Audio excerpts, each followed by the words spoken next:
بسم اللہ الرحمن الرحیم تبارک الذی نزل الفرقان علی عبده لیکون للعالمین نذیرا۔ بڑی عائشہ کی جس نے اپنے بندے محمد صلی اللہ علیہ وسلم پر قرآن نازل کیا تاکہ محمد صلی اللہ علیہ وسلم تمام والوں کو خبردار کرے۔ آپ ہمارے چینل سورۃ کو سبسکرائب کریں تاکہ آپ کو خدمت قرآن کی روشنی میں کر سکیں اور ہم سب جا آمین۔ السلام علیکم ورحمۃ اللہ وبرکاتہ۔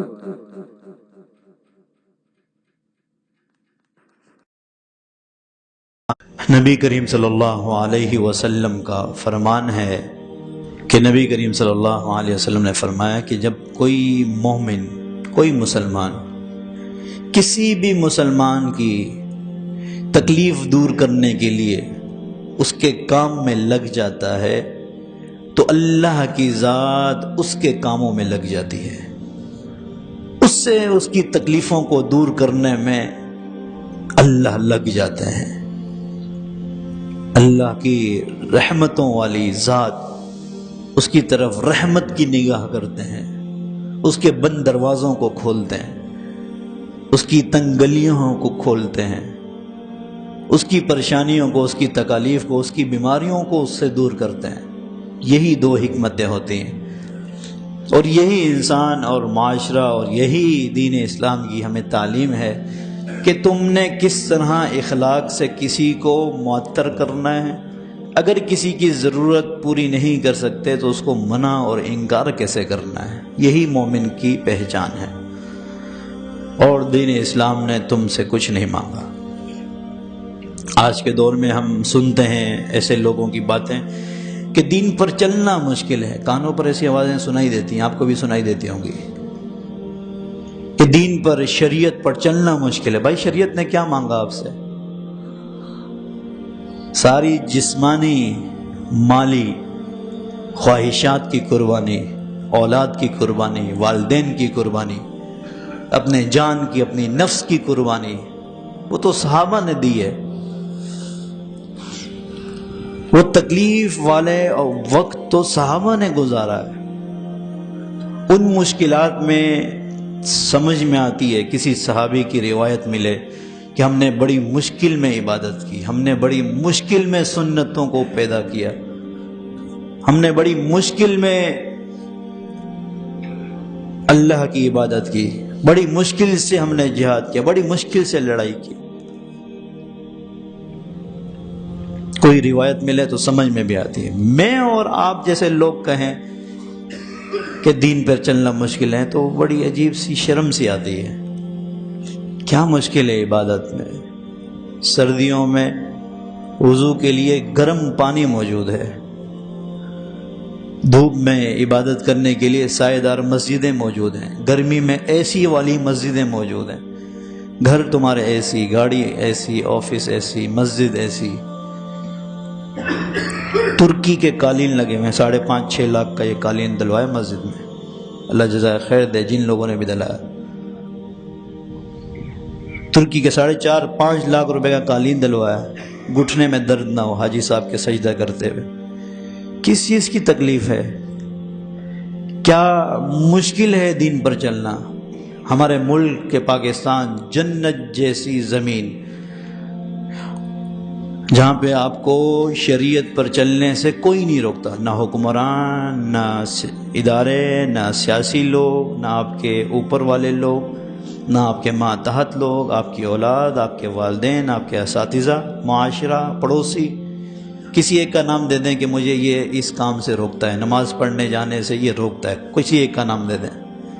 بلکہ ادارے آپ کی حفاظت کے لیے باہر کھڑے ہوں گے، رینجرز، پولیس، ایجنسی کے لوگ آپ کی حفاظت کے لیے کھڑے ہوتے ہیں، آپ کے اندر موجود ہوتے ہیں، عبادت کرتے ہوئے کوئی ایسا حادثہ نہ ہو جائے۔ میں اور آپ جیسے لوگ کہیں دین پر چلنا مشکل ہے تو تھوڑی سی ہنسی سی آتی ہے، اور بڑی پیشامانی ہوتی ہے کہ بھائی کس طرح مشکل ہے عبادت کرنا، دین پر چلنا کہاں مشکل ہے، کہیں نظر نہیں آتا، سنائی تو دے رہا ہے پر نظر نہیں آتا۔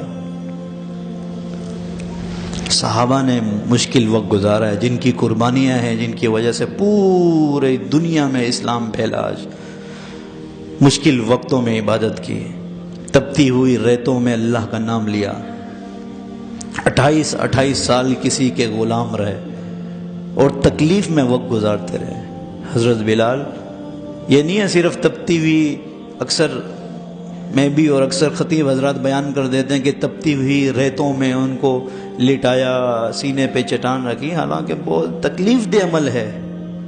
اس کے علاوہ ان کے ساتھ کیا اذیتیں ہوتی رہی، سارا دن اذیت، رات کو بیڑیاں باندھ کر، رسیاں باندھ کر کسی کوٹری میں ڈال دینا، پانی تک نہیں دینا، کھانے کو کچھ نہیں دینا، بہت مشکل بات ہے یہ ایسے برداشت کرنا۔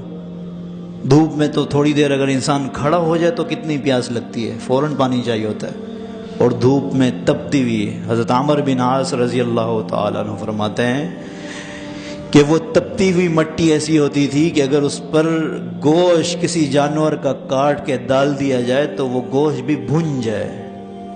گوشت کو مٹی کے اندر ڈال کے، مٹی اوپر ڈالنے، مٹی گرمی میں، تو وہ گوشت بھن جائے، ایسی تپتی ہوئی رہتے مولیٹا ہے۔ جان کی قربانی تو انہوں نے دی ہے، مال کی قربانی بھی انہوں نے دی ہے۔ ہم سے تو دین اسلام کوئی زکوٰۃ مانگ رہا ہے تو آپ کے پرافٹ سے، اگر صاحب نصاب ہیں، اضافی پیسہ ہے، ضرورت کا نہیں ہے، اگر آپ کی 50,000 75,000 جتنی آپ کی تنخواہ ہے، سب ضرورت میں پوری ہو رہی ہے، نہیں ہے زکوٰۃ تم پر، زکوٰۃ نہیں ہے تم پر استعمال ہو رہی ہے تو ہاں صاحب نصاب ہو اور اضافی پیسہ پڑا ہے تو 2.5% دینا ہے، تم نے 2.5% دینا ہے، اور وہ بھی اپنے آس پاس کے غریب لوگوں کو جن کے پاس مال نہیں ہے ان کی مدد کرنی ہے، ان کی مدد کرنی ہے۔ کوئی ایسی چیز نہیں ہے کہ ہم یہ زکوٰۃ دیں گے تو سورج روشنی دے گا، ہم زکوٰۃ دیں گے تو یہ بادل پانی برسائیں گے۔ آپ ہی کا فائدہ ہے، آپ کے ارد گرد لوگوں کا فائدہ ہے، آپ کے غریب خاندان کے رشتہ داروں کا فائدہ ہے۔ سب سے پہلا مستحق کون ہے؟ حدیثوں میں کیا آتا ہے؟ تمہارا رشتہ دار جو غریب ہے۔